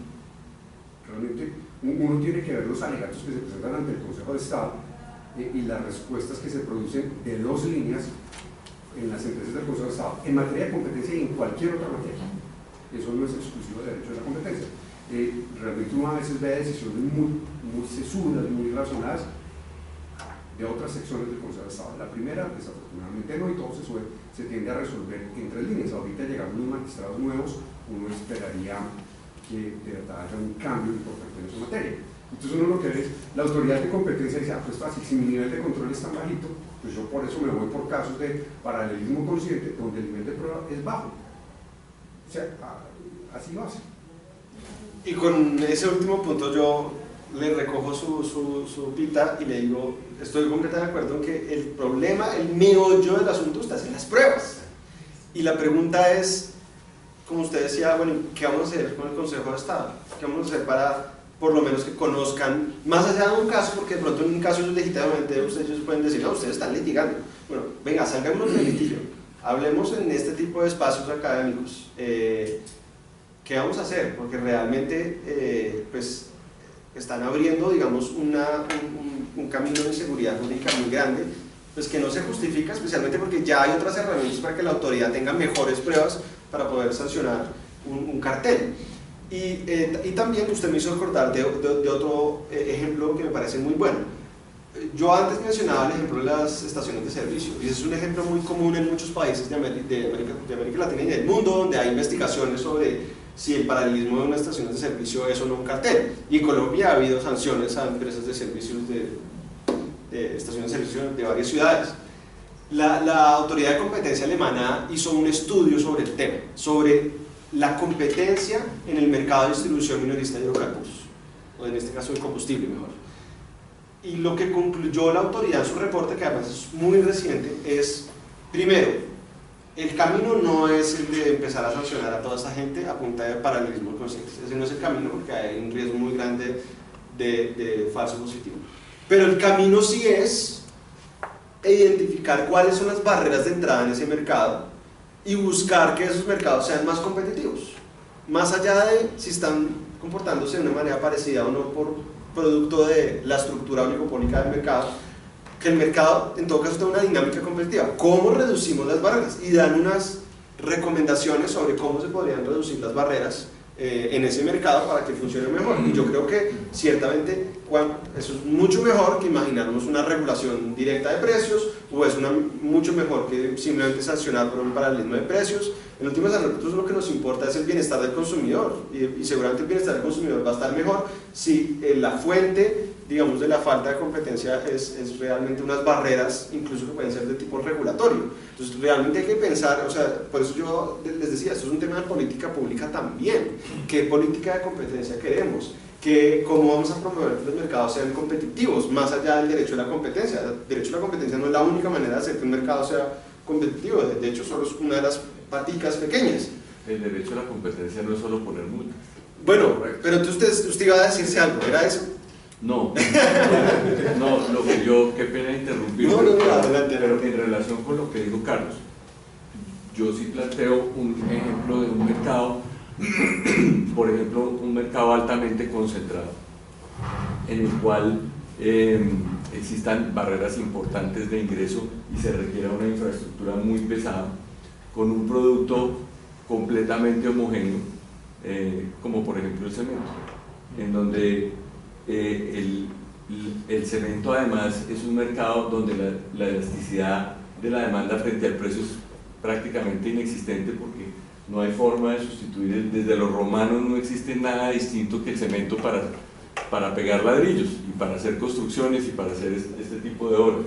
Entonces nadie puede sustituir el cemento, nadie puede guardar cemento, porque uno no puede decir, bueno, voy a comprar cemento ahora que está barato porque el año entrante voy a construir un edificio. No, el cemento se pasa a los 90 días, el cemento es hidráulico, recoge el agua del ambiente y se vuelve una piedra, el punto de cemento se vuelve una piedra, no se puede guardar cemento. O sea que uno tiene que comprar, cuando uno va a construir un edificio, una casa o lo que sea, tiene que comprar cemento al precio que esté. Y cuando el ciclo económico está activo, entonces se demanda más cemento. Y cuando se demanda más cemento, pues la capacidad de las empresas existentes en un país para ampliar su capacidad instalada es prácticamente nula, porque eso no se hace en un día. Un horno de cemento cuesta $500 millones, se demora 3 años en construirlo, quién sabe cuánto tiempo en construirlo. Entonces, cuando hay un ciclo elevado de la economía, crece el PIB crece el valor de los combustibles, crece la demanda por cemento y naturalmente pues se ocupa la capacidad instalada. En esas condiciones, muy posiblemente uno de esos jugadores, que son muy pocos además, porque es un mercado altamente concentrado, sube el precio. ¿Qué sacaría los otros jugadores con quedarse igual o bajar el precio? Son las conclusiones que ha sacado la superintendencia para multar muchas veces a los cementeros. ¿Por qué no bajaron el precio y aprovecharon eso? ¿Qué saca con bajar el precio? Si está hasta el tope, su capacidad instalada está casi completamente copada y los otros subieron el precio. Si llega a mantener el precio donde está, pues va a dejar una cantidad de dinero sobre la mesa. Sus accionistas, ¿qué le van a decir? Usted pues no aprovecha el momento en el que está el cemento caro para subir el cemento, pues usted tiene toda su capacidad instalada. Entonces la superintendencia asume que hay un acuerdo de precios del cemento. Y es que el cemento es uno de esos productos que es bien complicado porque siempre parece que hubiera dos fenómenos. Siempre que parece que hubiera un acuerdo de precios porque los precios tienden a moverse en la misma dirección. Y siempre parece que hubiera una repartición de mercados porque como el cemento pesa una cantidad, entonces cada vez que uno saca un bulto de cemento, 1 kilómetro más, una parte mayor del precio del cemento es el transporte. Entonces las cementeras naturalmente tratan de vender al lado de la planta o en su zona de influencia. Entonces parece que hubiera un acuerdo de repartición de mercados. Y ahí entra uno con el tema probatorio. Entonces cuando las pruebas son como las que ha utilizado la Superintendencia de Industria y Comercio, un cuadro donde aparece cuándo viajaron los funcionarios de las compañías cementeras para decir, mire, los de CMX, los que viajaron el mismo día, iban para Miami. Entonces pues toca llegar con los pasaportes de los señores. No, yo no estaba yendo, yo estaba volviendo, yo estaba de vacaciones con mi familia, tiene que demostrar, o sea, que hayan viajado el mismo día no tiene nada que ver. Entonces la propia superintendencia dice, eso no es una prueba, esa no es una prueba, no es la única prueba, pero eso muestra cómo es que se comporta. Entonces pues ahí es en donde empieza uno a decir, ¿qué tipo de prueba voy a utilizar para demostrar realmente que había un acuerdo de precios? ¿Cuáles son los elementos plus que realmente vale la pena establecer? Carlos, es que sobre ese punto, es que ni siquiera cuál es el número de factores plus, sino cómo efectivamente se puede analizar, cuál es la carga del indicio o el tipo de análisis que se puede hacer de un indicio de estos, que al final del día no es, yo puedo encontrar eso, los viajes, puedo encontrar todo esto, no, pero ¿cuál es la naturaleza de ese análisis? ¿Qué es lo que no se ve? Simplemente hay una sumatoria de hechos y a los cuales se le da una carga. Para irme para otro caso que me parece que sigue hoy por hoy esa simetría, y para mí es paradigmático el caso de Chicles Adams. En el caso de Chicles Adams, lo que hace la superintendencia es poner un libro de administración y decir, oiga, ¿cómo se debe producir un nuevo producto? ¿Usted hizo una campaña de expectativa? No la hizo, entonces en contra suya. ¿Usted hizo una planeación desde el año anterior del producto? No la hizo, entonces en contra suya. Entonces simplemente como un libro de administración se hubiera planteado sacar un nuevo producto al mercado, como usted no lo hizo, entonces es un factor que va en indicio en contra suya para poder decir que sí, usted sí hizo unos precios que eran completamente predatorios. Y eso está pasando en esta misma línea en los factores plus, que están cogiendo un conjunto de hechos y el análisis se va a decir, sí, aquí hay otro conjunto de cosas, sí, las mezclo y eso me da un y tenía otro comentario con lo que está diciendo Carlos, y haciendo referencia a otra conferencia que hubo aquí en el CEDEC recientemente, que fue la del doctor Oscar Ibáñez, que el doctor Oscar Ibáñez ha sido un gran estudioso de la jurisprudencia colombiana. Y yo sí les digo, yo pues soy el más viejo que acá, sí. Cuando yo estaba como la gente más joven que está acá, que acababa de estudiar Derecho de la Competencia, yo me imaginaba que en el Consejo de Estado de Colombia, cuando llegáramos allá, cuando se presentaran los primeros casos de Derecho de la Competencia, que al comienzo no había, y cuando esos casos llegaran al Consejo de Estado, yo me imaginaba que iba a ser como la Corte de Silvania, que iba a ser como que iban a meterse al test sustancial, que iban a desarrollar una teoría de libre competencia. Y pues la verdad es que no ha sucedido porque el Consejo de Estado pues ha tenido, como dice el doctor Oscar Ibáñez, la presunción de acierto técnico de la autoridad de competencia, y entonces no cuestiona realmente las entrañas del caso, sino es prescripción, caducidad, nulidad o alguna cosa de esas, pues básicamente la Superintendencia de Industria y Comercio tiene la razón, y lo que nosotros necesitamos ahora en el derecho a la competencia colombiano, y ciertamente el SEDEC lo va a intentar, es una aproximación realmente a la jurisdicción para decirles, bueno, como dice Juan David, discutamos, sin que sea el caso. Le pueden decir a uno, claro, en mi caso podrían decir, es que usted ha defendido a los cementeros, a los azúcares. Sí, los he defendido, pero independientemente de eso, lo que me preocupa es que no haya un suficiente análisis de la normativa de competencia y que nosotros nos veamos en el concierto internacional, como nos muestra Juan David, como absolutamente exóticos, y que no estamos dando un buen ejemplo de análisis económico para aplicar la normativa de libre competencia. Bueno, yo no me voy tranquilo de acá si la vanguardia del derecho a la competencia no me pregunta. Alguien que no sea de la vieja guardia. Un comentario. ¿No? Cierro la puerta, aquí no salimos. ¿Qué piensa? ¿Qué piensa? ¿Qué han visto? Señor, bueno, ¿cómo es su nombre? Ricardo. Hola, Ricardo. ¿Qué tal? Gracias por la presentación. Y bueno, mi pregunta iba más al tema de si bien es cierto la conclusión de tu exposición ha sido de que el solo comportamiento similar de precios no acredita pues un acuerdo, no un cartel, la existencia de un cartel, ¿qué digamos naturaleza tendrían estos otros factores plus que sí la determinarían? Porque entiendo que esos factores plus también tendrían que ser pruebas indirectas, ¿cierto? Sí. Porque si, no sé, alguna de esas pruebas pues fuera más contundente, por decirlo así, ya pasaría a ser una prueba directa y por lo tanto ya sería un acuerdo compulsorio, ¿cierto? Ricardo, ¿usted es de Perú? Sí, señor. Entonces, Sí. mi pregunta es... Estudiante de la maestría. Sí, señor. Entonces, la pregunta es, digamos, ¿cuál es la medida, no? ¿Hasta qué punto estos factores plus llegarían para poder determinar un acuerdo? Ricardo, si yo tuviera esa respuesta sería millonario. No, en verdad, porque cada jurisdicción establece digamos, su estándar de prueba, pero, y por lo tanto no hay una respuesta homogénea. Pero aún estando dentro de una jurisdicción, aún estando en la jurisdicción, digamos, estadounidense, que es la que se inventó la palabra factores plus, ellos tampoco tienen un desarrollo jurisprudencial en el que digan, bueno, mínimo debe haber 2, o 3, o 4, o 5, o mínimo debe estar A, B, C o D.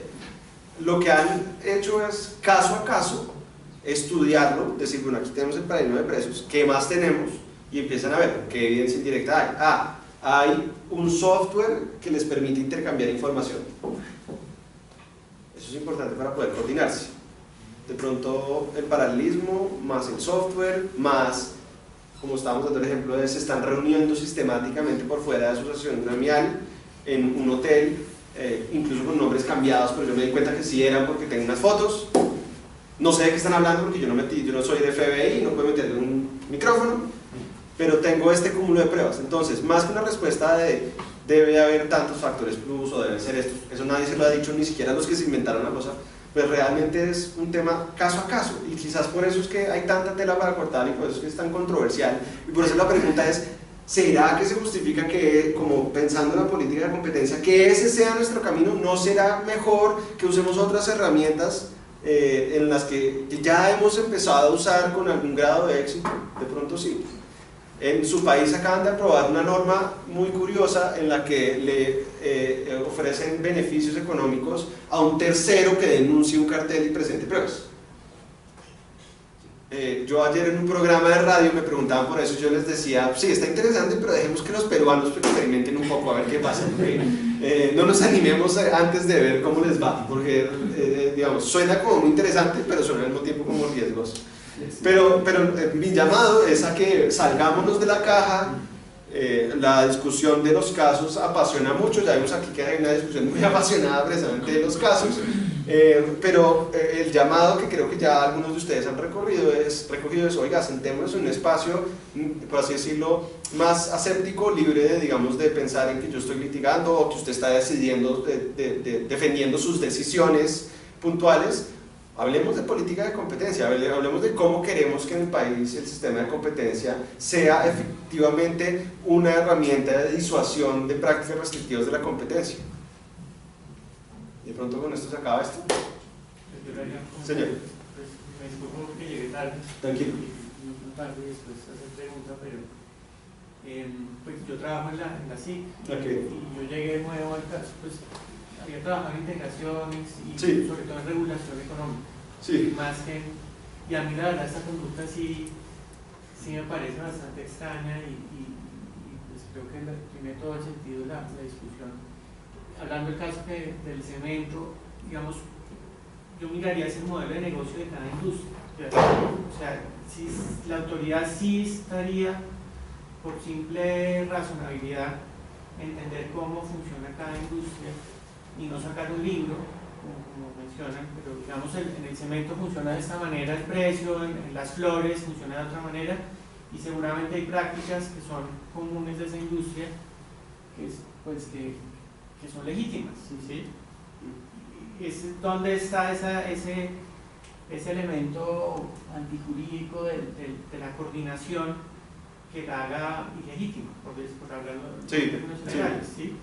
Ahorita, por ejemplo, en temas digitales están pasando una cantidad de cosas, de algoritmos que Sí. ¿Usted qué piensa de eso? ¿Ya me mandó la algoritmos? Sí.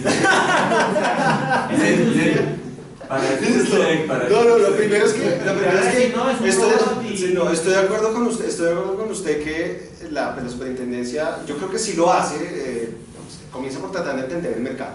Que lo logre entender o no, eso ya es otro cuento, pero digamos, lo hacen la tarea. Creo que la tarea sería aún más integral si hicieran como en otras jurisdicciones, en las que hacen un tándem entre estudiar mercados con un grupo de estudios y luego empiezan a priorizar qué mercados son los que tienen problemas, ya conociendo previamente el mercado sin haberlo investigado formalmente. La superintendencia de hecho tiene investigaciones de mercado por fuera de investigaciones administrativas. Yo no estoy muy seguro qué tanta interacción hay en la delegatura de protección a la competencia entre esos grupos de estudios económicos que producen eso y luego las investigaciones. No, digamos, de pronto sí lo hay, yo no lo conozco, pero nunca lo han expresado públicamente y han explicado cómo es que funciona eso. Sería interesante saberlo. Y ciertamente hay mercados cuyos problemas se repiten en todas partes. Digamos, los problemas en los mercados del cemento son comunes en muchas jurisdicciones. Los problemas de las estaciones de servicio de gasolina son comunes. Entonces, ciertamente que hay muchas lecciones que aprender de muchos lugares y está muy bien no ponerse la misma cachucha para todos los casos, sino pues, realmente tratar de entender caso a caso cómo funciona el mercado. Usted me estaba preguntando el tema de los algoritmos y se lo voy a responder de la manera más directa posible, y es: los algoritmos son programados por un ser humano, y si el ser humano programó el algoritmo para expresamente coordinarse con su competidor, pues de pronto ahí sí estamos entrando en una conducta en la que estamos llegando no solo a la coordinación, sino a la práctica concertada. De pronto, si por ejemplo hubo algún tipo de coordinación adicional,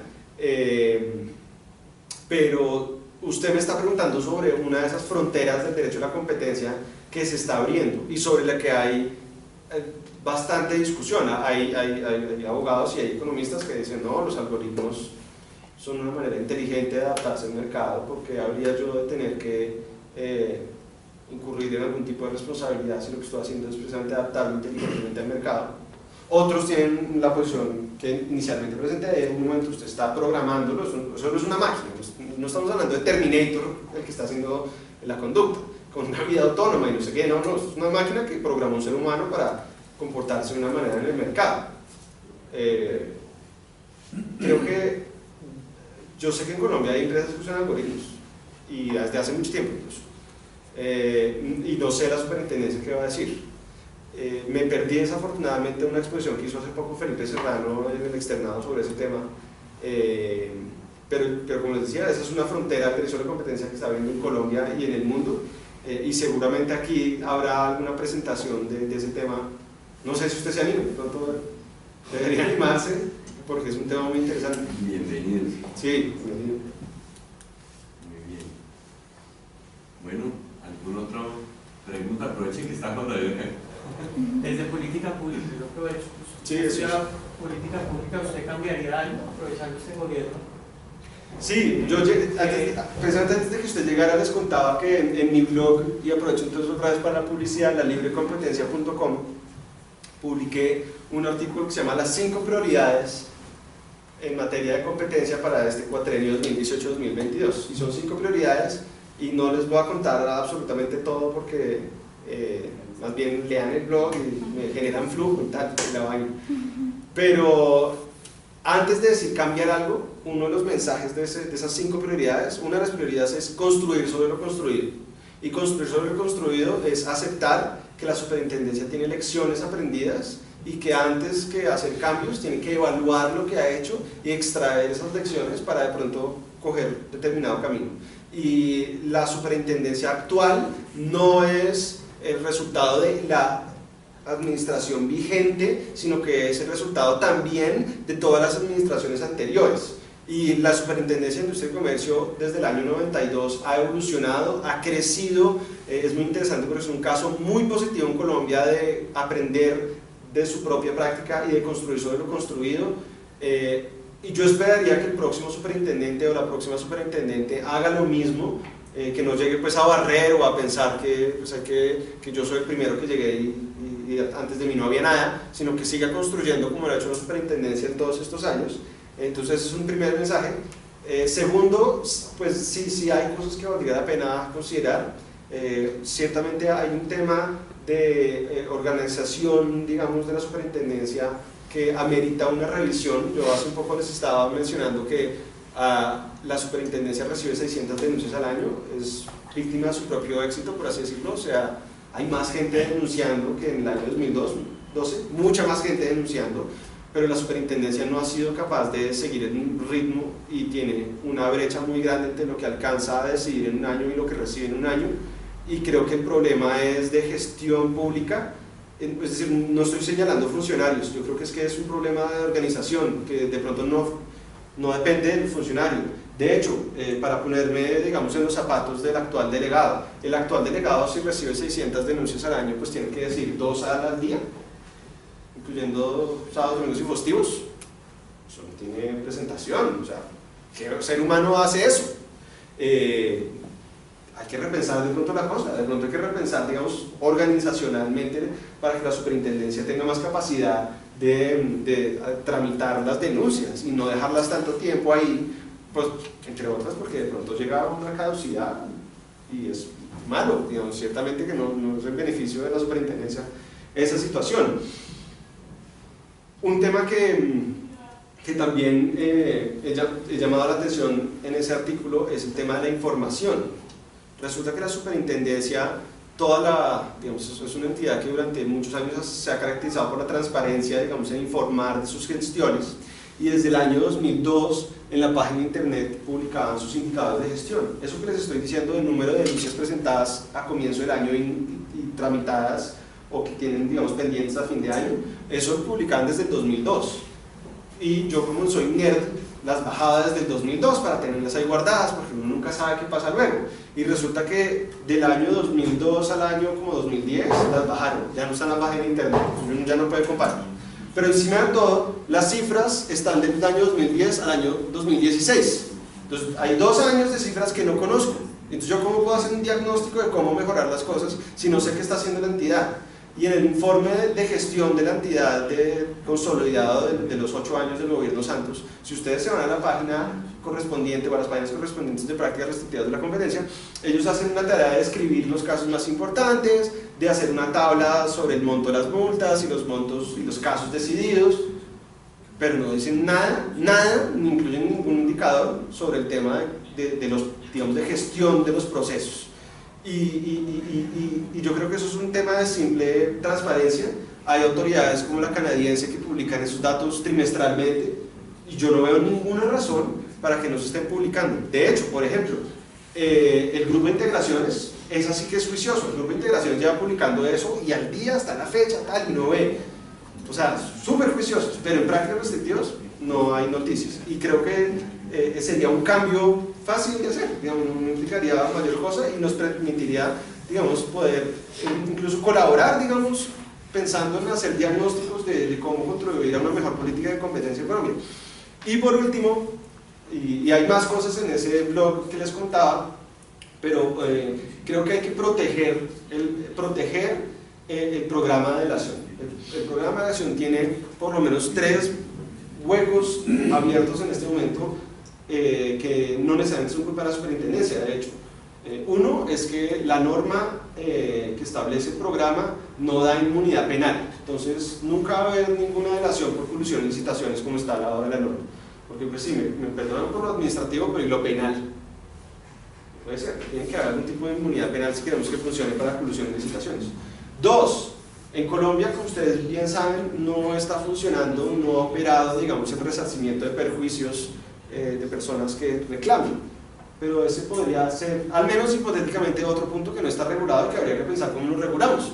En Chile, por ejemplo, en uno de los famosos cuadernos, uno de los casos de papel tissue y de pañales, y bueno, ustedes saben muy bien que eso se esparció por todo el continente, el delator voluntariamente estableció un sistema de pagos para resarcir a las víctimas. Entonces es un sistema híbrido, no es que lo hayan ordenado, pero pues él fue el delator y un poco como que de pronto quería cerrar el riesgo de las demandas masivas que se iban a venir por cuenta de eso, y él mismo decidió organizar un sistema de pagos online para las personas que se habían visto afectadas. Habrá que pensar si en Colombia se puede hacer algo parecido. Y finalmente, pues todos ustedes conocen que hubo una decisión reciente de la CAN que también pone un poco en riesgo los casos que no son solo colombianos, sino que tengan efectos por fuera de Colombia, pues porque tampoco tenemos no hay una armonización entre la normativa CAN y la normativa colombiana. Entonces, ese instrumento que es tan importante y que la superintendencia ha ido afinando poco a poco, es uno de esos casos donde la superintendencia ha ido ajustando a medida que aprendiendo, va a merecer seguramente unos ajustes precisamente para protegerlo, porque es demasiado importante para el futuro de la capacidad de la superintendencia de detectar carteles. ¿Listos? Casi 9 de la mañana, ya los libero de ese trauma. Muchas gracias. Muchas gracias.